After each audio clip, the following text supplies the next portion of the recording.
Muy buenas tardes, iniciamos nuestra actividad, clase de biología para el quinto semestre Grupo A. La fecha de hoy es miércoles 12 de enero del año 2022. Estamos en la cuarta semana del tercer momento. La cuarta semana nos marca los temas de algo relacionado para la clase de biología con la situación de la taxonomía. ¿Qué es la taxonomía?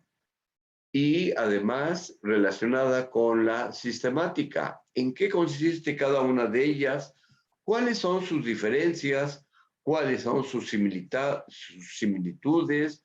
¿Para qué sirve cada una de ellas? Y entonces estamos inmersos en el tema de la taxonomía. Hoy vamos a ver un video relacionado con la historia de la taxonomía y en fechas anteriores, en clases anteriores presenciales, hemos visto cuál es la definición de sistemática, a qué se debe, para qué sirve, etcétera. También se ha dado la definición de taxonomía y entonces hablemos de las posibles diferencias. Bien, vamos a dar un ejemplo. Uno de los ejemplos más sencillos de entender la taxonomía es esta cuestión. Mucha gente en cualquier parte del mundo conoce, bueno, espero que también en Alaska o en el Polo Norte o en el Polo Sur, también conozcan algo relacionado con el caballo, con las mulas y además con los burros, los burritos, ¿de acuerdo? Entonces, en una gran cantidad de partes o países del mundo, sí conocen a los burros, los caballos y las mulas. Y entonces, la taxonomía se encarga de clasificarlos de acuerdo a algunos aspectos internos, externos, etcétera. Por lo tanto, ese es el trabajo de la taxonomía, saber variaciones internas, externas, etcétera, y la clasificación. Pero la sistemática se encarga de saber cómo fue la evolución de las especies o de los animales o de las plantas o de los diferentes elementos vivos, cómo fue la evolución para llegar hasta los puntos más actuales de su clasificación y saber cada día más y más detalles de la evolución o de la clasificación. Evolución sistemática, clasificación, taxonomía. Estamos esperando un poco de tiempo para ver si se integran algunos alumnos, porque en esta ocasión estamos recurriendo a las clases vía a distancia, ya que se nos presenta una situación de vacunación contra el COVID y pues se decidió que las clases fueran a distancias, porque en clases anteriores y normalmente las clases son de carácter combinado, se puede decir, híbrido. Tenemos presencia de alumnos en el salón y también hay algunos alumnos que se conectan a distancia vía Zoom. Y entonces hoy la clase es totalmente a distancia. Por lo tanto, estamos esperando que se integre algún alumno, pero bueno, ya han pasado más de 5 minutos y luego se integran a los 20, a los 25 minutos, etcétera.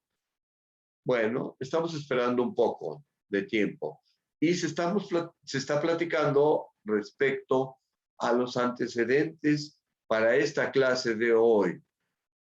La taxonomía. ¿En qué consiste? ¿Cuál es su definición? Y otros asuntos importantes. Para los que se presentan lunes, miércoles, ya se ha definido anteriormente cada uno de los elementos o cada una de las situaciones para la taxonomía o para la sistemática. Se ha definido específicamente. Hoy vamos a ver historia de la taxonomía y vamos a repasar un poquito de la historia. ¿De acuerdo? Bien, pues sin más por un momento y no habiendo alumnos que estén compartiendo, porque es muy importante compartir con los alumnos ya que podemos retroalimentar o enriquecer la información que se está dando como un simple video. Un simple video a veces pasa inapercibido, pero cuando hay alumnos tenemos la oportunidad de hacer alguna pregunta, de hacer alguna observación y de hacer alguna puntualidad respecto a la información que se estuvo viendo. Bien, pues vamos a ver el video llamado Historia de la taxonomía. Para esto, pues vamos a compartir la imagen, le vamos a dar el sonido y además vamos a dar la característica del sonido, estéreo, para que se pueda escuchar con un poco más de riqueza y para que no haya ese problema de que a veces no se entiende lo que dicen en los videos y es posible que algunas cosas se vayan perdiendo poco a poco. Entonces, estamos en historia de la taxonomía. Empezamos. Son 8 minutos, básicamente, que hemos esperado un poquito a ver si se integran algunos alumnos, pero bueno, vamos a iniciar con el video de hoy.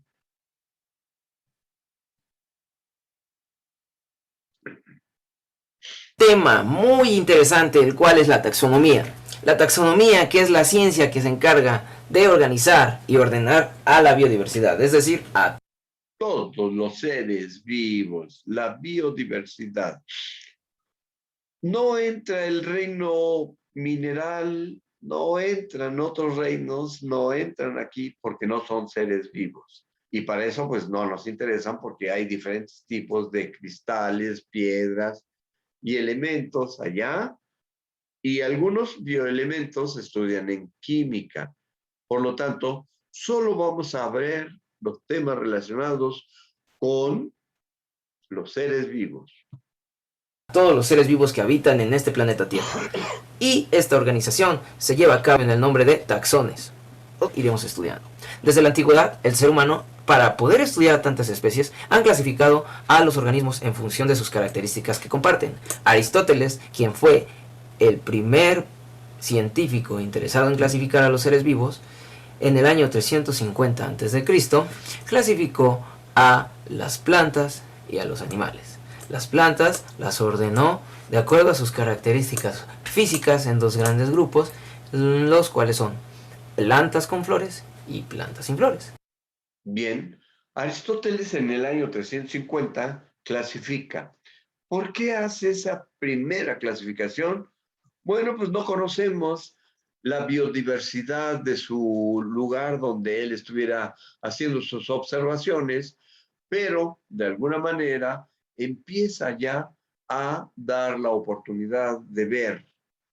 La persona Aristóteles en su tiempo fue considerado un filósofo, pero si hace este tipo de trabajo, hace este tipo de observación, entonces el filósofo ya entra en el campo de la ciencia y entonces se vuelve científico y empieza a hacer su clasificación, etcétera.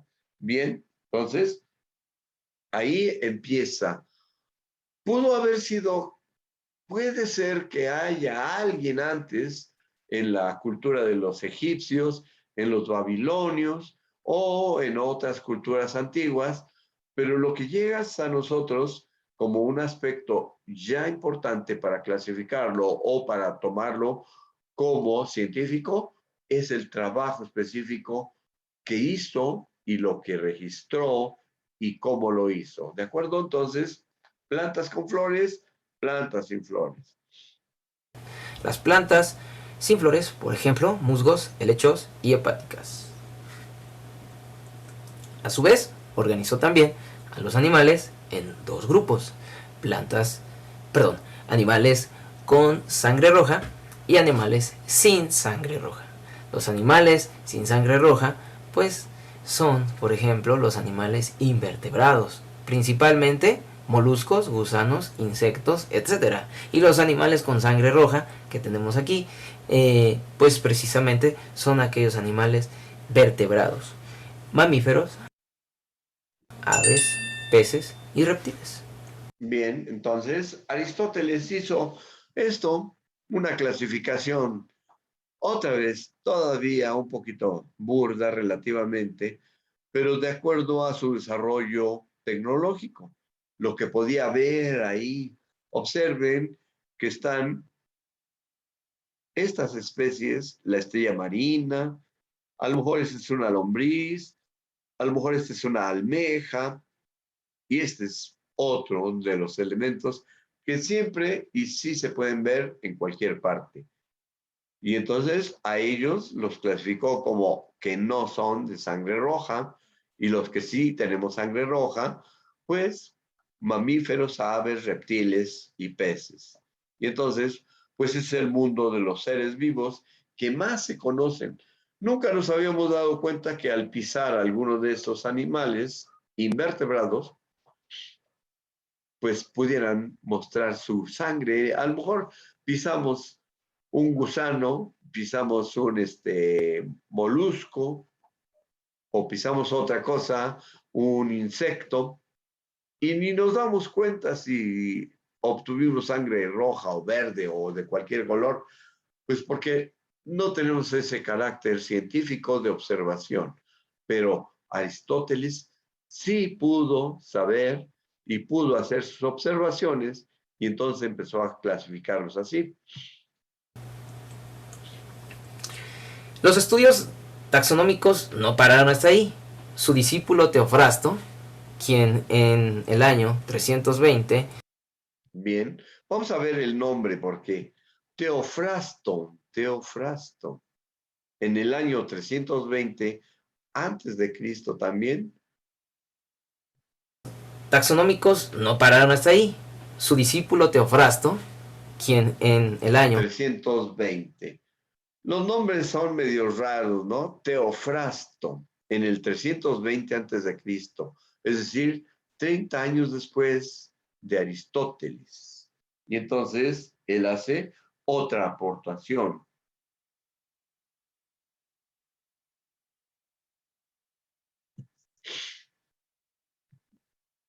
320 hizo una publicación muy importante, un libro denominado De Historia Plantarum, en el cual describe la anatomía de las plantas y las clasifica de acuerdo a su tamaño, en hierbas, arbustos y árboles. A mediados del siglo XVIII, un científico sueco de nombre Carl von Linneo clasificó a los seres vivos en categorías taxonómicas mucho más específicas. Él sentó las bases de la clasificación de los seres vivos que hoy en día se utiliza. Ordenó a cada organismo en categorías, como ya lo mencioné, categorías taxonómicas que van de lo general a lo particular. Vemos aquí, por ejemplo, de lo general, el reino, a lo más particular, que es la especie. Él clasificó a dos principales reinos, el reino Animalia y el reino Plantae. Y también, con el fin de evitar confusión entre la comunidad científica, decidió asignar a cada especie un nombre único a partir de un sistema universal, llamado nomenclatura binomial o nombre científico. Bien, este señor Linneo empieza y ya da la base más organizada para empezar a clasificar, ya que pues mucha gente tiene un idioma y le llama de una manera diferente en su rumbo, en su rancho. Y entonces aquí vemos un ejemplo muy importante de cómo se clasifica ahí.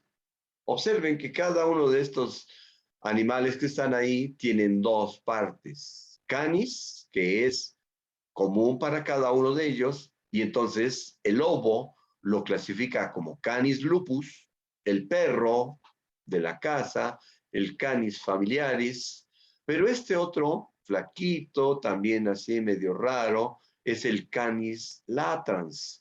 En ese sentido, Canis latrans es el coyote, pero es diferente al lobo por sus características externas, tipo de piel, estructura tal vez ósea o robustez, etcétera.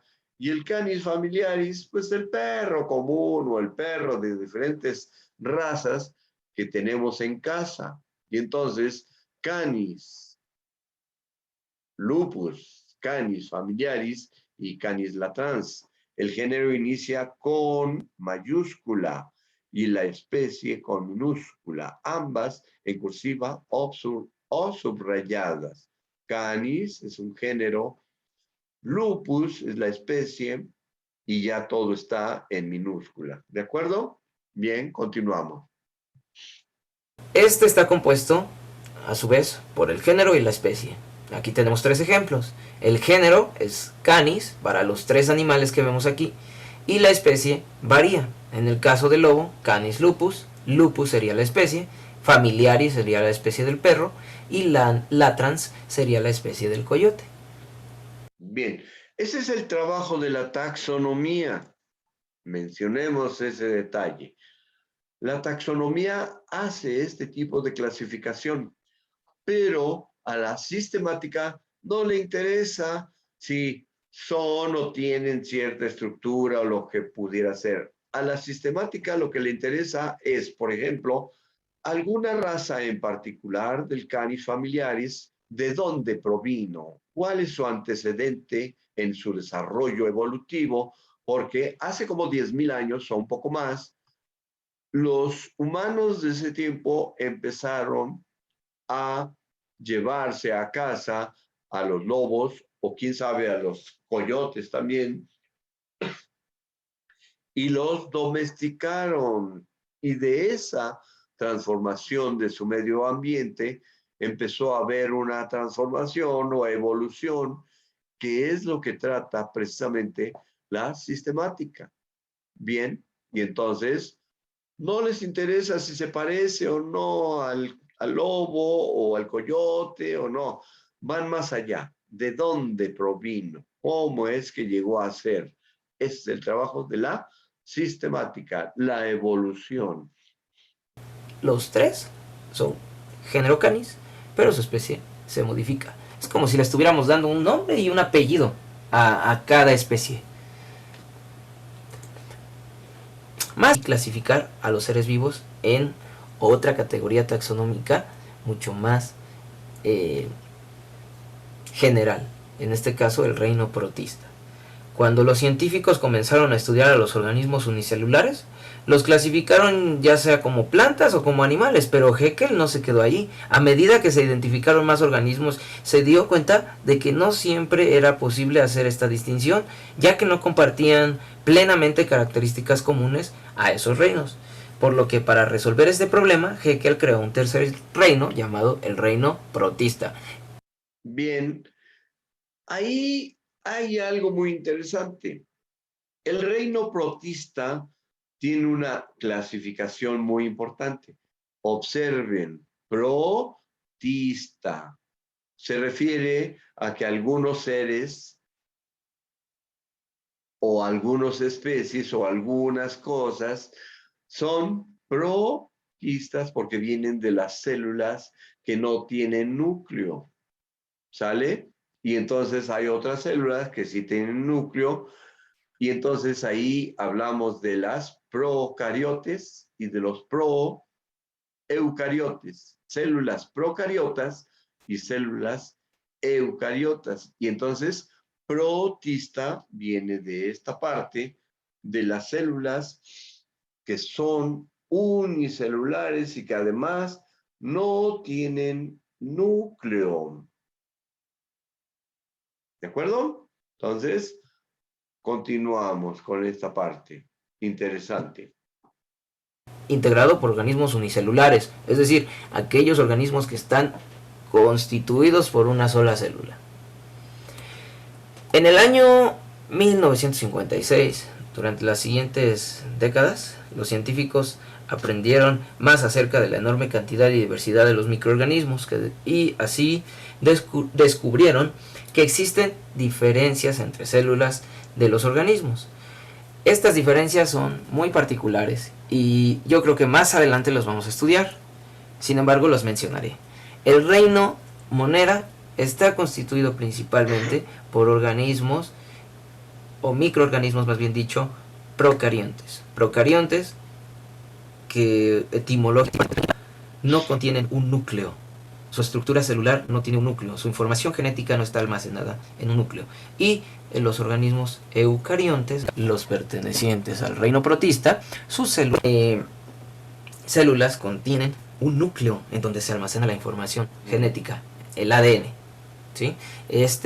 Entonces es una característica importante para poder diferenciarlo, y de esta manera se creó el reino Monera, diferenciando las características, en este caso el núcleo. Continuando, propuso un sistema de clasificación de 5 reinos, al considerar los siguientes criterios: el tipo celular, celulares o pueden desarrollar sus él pudo crear y en conjunto forman un micélio. Su tipo de nutrición es heterótrofa y sus características son muy diferentes al reino Plantae, por lo que cabe destacar que los hongos no son plantas. Entonces ya empezó a haber un poco de complejidad en la forma de cómo clasificar, o en la forma taxonómica de ordenar y darle nombre a cada uno de los elementos. Observen que las bacterias siguen ahí, y antes les llamábamos células procariotas, ¿sale? Bien, luego también empezaron a ver que había otros elementos en el reino de las moneras, por ejemplo, los protozoarios, las algas, el moho, las levaduras, etcétera.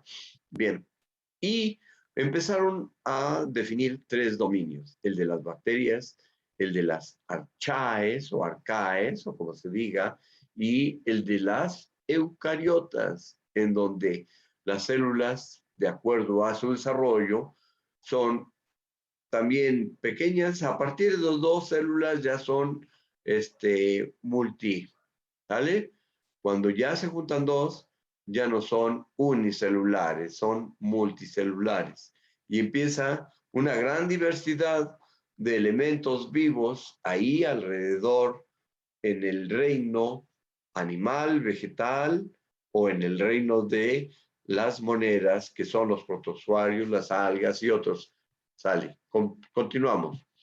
Los protistas son animales, son grupos, son reinos distintos. Y aquí lo vemos: reino protista, reino de los hongos, que es el reino fungi, reino de las plantas, que es el reino plantae, el reino animalia. Son independientes del reino monera, porque el reino monera son organismos unicelulares, es decir, con una única célula, con una sola célula. Su cuerpo es una célula, son organismos unicelulares. Y los protistas, los hongos, las plantas y los animales, son pluricelulares. Aunque también puede haber protistas y hongos unicelulares, pero pues bueno, aquí podemos hacer esa diferenciación y más adelante lo estudiaremos a detalle. Carl Woese, quien en 1977 propone otra categoría taxonómica, la cual es una categoría mucho más general, agrupa a los reinos dentro de esta categoría y se generan 3 dominios: dominio bacteria, dominio arquea y dominio eucaria. El dominio bacteria y arquea se integra al reino monera, y el dominio eucaria se integran a los demás reinos: reino protoctista, reino fungi, reino plantae y reino animalia. Este científico aportó esto que es muy importante, es muy actual, y así como él, hasta la actualidad, han continuado estas aportaciones. El conocimiento es inacabado. La taxonomía, como te habrás dado cuenta, cuenta un sistema de clasificaciones que no es estática, y por lo tanto las clasificaciones de los seres vivos cambian de acuerdo al avance de la ciencia y la tecnología. Conforme se van conociendo los nuevos aportes, se van integrando pues nuevos conocimientos. Y aquí vemos ya en esta clasificación de los reinos las aportaciones, por ejemplo, de Whitaker, que son las más usuales en la actualidad, son las que precisamente los biólogos estudian con más Hacer una observación que la taxonomía que actualmente se utiliza es según la base de Robert H. Whitaker, algo así, Whitaker. Propone 5 reinos: moneras, protoctistas, ahí ya cambió un poquito porque tiene una C, protoctistas, fungi, plantae y animalia. En las moneras están clasificadas las bacterias y cianobacterias. Pueden ser unicelulares o pluricelulares. Protoctistas, que son los protozoarios, y algunas algas también de carácter unicelular. Ahí los protozoarios pueden ser multicelular y unicelular. Luego vamos a la cuestión de las levaduras y los hongos. Las levaduras también están clasificadas como unicelulares o pluricelulares o multicelulares. Los hongos aquí, observen, ni nos daríamos cuenta cuántas cantidades y variaciones de hongos existen en nuestro entorno. Luego vamos con los tipos de plantas, gimnospermas y angiospermas, ¿sí? Eso a lo mejor nos acordamos en la secundaria o algo y posiblemente lo podamos ver en estos días con detalle. Luego están los invertebrados en el reino animal y los vertebrados. Las víboras, por ejemplo, son reptiles, pero a lo mejor están clasificadas dentro de los invertebrados, ¿sale? Y entonces habría que estudiarle un poco más por ahí y buscarle algunas otras rinconcitos al conocimiento de la biología.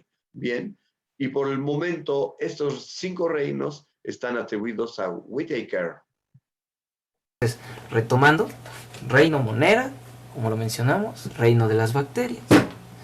Reino protoctista, tenemos los protozoarios y algas unicelulares, ya lo ven, aquí tenemos unicelular y pluricelular también. En los hongos, por ejemplo, tenemos levaduras, son unicelulares, hongos, en este caso hay pluricelulares también. Aquí los hongos, por ejemplo, este tipo de hongo que se llama hongo Basidiomycete, pertenece a otro grupo, es un grupo de hongos que generan un órgano reproductor, en este caso un cuerpo fructífero.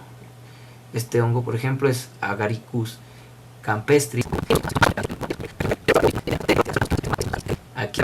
Esta imagen nos quedamos y en esta tenemos que ver algo aquí a la derecha abajo que dice, fíjate bien, los virus no aparecen en ninguno de los reinos porque no son seres vivos, no tienen funciones de nutrición ni de relación y no pueden reproducirse por ellos mismos, sino a través de otras células, por un lado. Y pues estamos inmersos ahorita en el mundo de los virus. Los virus están buscando dónde reproducirse, a quién maltratar y pues si se deja también, pues aprovecharse y matarlo. Bien, estamos en la cadena evolutiva y los virus han evolucionado y no están considerados como seres vivos. ¿De acuerdo? Y entonces, vamos aquí abajo.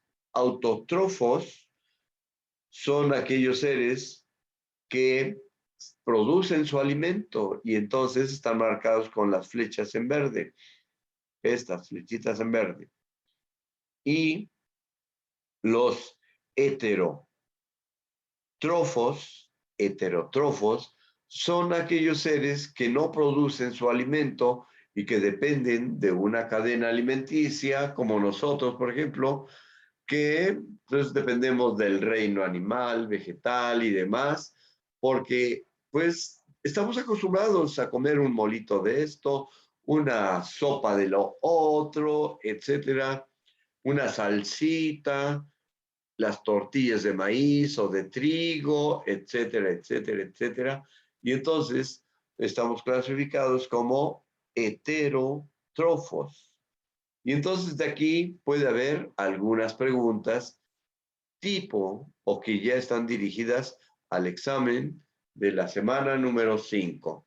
Bien, con esto nos retiramos y pues esperamos que haya sido de la intención de ver un buen video y además una clase relacionada con la biología, en particular con el tema de la taxonomía, cómo clasificar las especies según características y luego cuáles son las, ¿cómo se puede decir?